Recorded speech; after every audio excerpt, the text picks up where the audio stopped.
किसान साथियों, आज की इस वीडियो में हम बात करेंगे कि गेहूं फसल की दूसरी सिंचाई करते समय हमको कौन कौन सा खाद उर्वरक का प्रयोग करना है, जिससे आपके गेहूं की फसल में भयंकर कल्लों का फुटाव हो सके, फसल की शानदार ग्रोथ हो सके और गेहूं की फसल पूरी तरीके से हरी भरी बनी रहे, किसी भी प्रकार का कोई भी पीलापन ना आए और कोई रोग भी ना लगे और आपका पूरा खेत गेहूं फसल से हरा भरा दिखाई दे और रिकॉर्ड तोड़ उत्पादन हो। इसके लिए किसान साथियों, जब हम दूसरी सिंचाई करते हैं तो यानी कि हमारी फसल जब 45 से 50 दिन की हो जाए तो उससे पहले अगर हम सभी खाद उर्वरकों का प्रयोग अपनी गेहूं की फसल में कर लेते हैं तो हमें बहुत अच्छी उत्पादन मिल जाती है। किसान साथियों, मैं आपको इस वीडियो में यह भी बताने वाला हूं कि आपको दूसरी सिंचाई के दौरान कौन कौन सा खाद नहीं देना है, नहीं तो आपका पैसा वेस्ट जाएगा। साथियों, यह वीडियो गेहूं की खेती करने वाले किसानों को बहुत ही लाभदायक देने वाला है। अगर आप अपनी गेहूं की फसल से रिकॉर्ड तोड़ उत्पादन लेना चाहते हैं तो साथियों यह वीडियो पूरा अंत तक देखना। यदि आप चैनल पर नए हैं तो चैनल को जरूर सब्सक्राइब करना। किसान साथियों, इस वीडियो में हम आपको जो भी दूसरी सिंचाई के लिए खाद उर्वरक बताने वाले हैं उनका प्रयोग आप उस स्थिति में करिएगा जब आपने गेहूं की पहली सिंचाई करते समय या फिर बुआई करते समय पर उन खादों का प्रयोग नहीं किया है, तो आप उन खाद उर्वरकों का प्रयोग दूसरी सिंचाई करते समय पर कर देना है। पहले नंबर पर हमको जो लेना है वो यूरिया है। यूरिया खाद दूसरी सिंचाई पर हमको देना ही देना है। और यूरिया के साथ में किसान साथियों, अगर आपने पहले सिंचाई पर या बुआई करते समय जिंक सल्फेट का प्रयोग नहीं किया है तो आप इस समय पर 21% वाला जिंक सल्फेट आता है उसका प्रयोग कर सकते हैं। और तीसरी जो खाद है वो सल्फर है। इस समय पर अगर आप सल्फर का प्रयोग करेंगे तो उसके भी रिजल्ट आपको बहुत ही अच्छे देखने को मिलेंगे। अगर आपने पहले सिंचाई या गेहूं की बुआई करते समय पर सल्फर का प्रयोग नहीं किया है तो आप यूरिया में मिला करके सल्फर का प्रयोग कर सकते हैं। अगले नंबर पर है किसान साथियों सूक्ष्म पोषक तत्व वाला खाद, जैसे सागरिका आता है, बायोविटा आता है, ये सूक्ष्म पोषक तत्व वाले खाद है।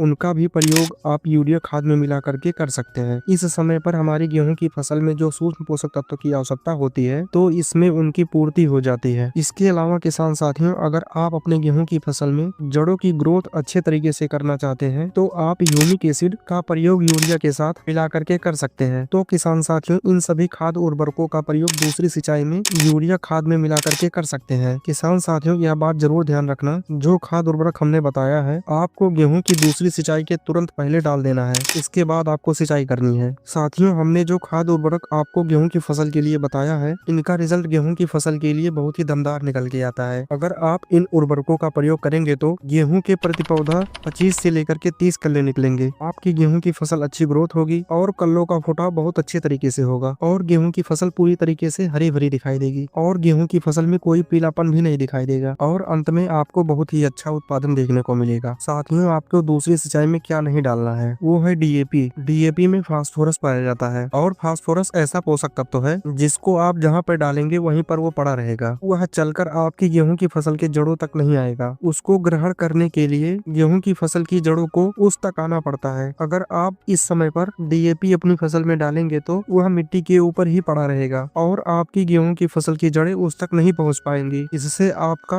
पैसा वेस्ट जाएगा और उससे कोई फायदा भी नहीं होगा। तो किसान साथियों, ये रही गेहूं में कल्लों की संख्या बढ़ाने के लिए जादुई खाद, जिसका प्रभाव आपकी गेहूं की फसल में बहुत ही अच्छा देखने को मिलेगा। तो किसान साथियों, अगर आपको मेरी वीडियो अच्छी लगी हो तो मेरे चैनल को सब्सक्राइब और वीडियो को लाइक और अपने अन्य किसान मित्रों के पास शेयर भी करें। धन्यवाद।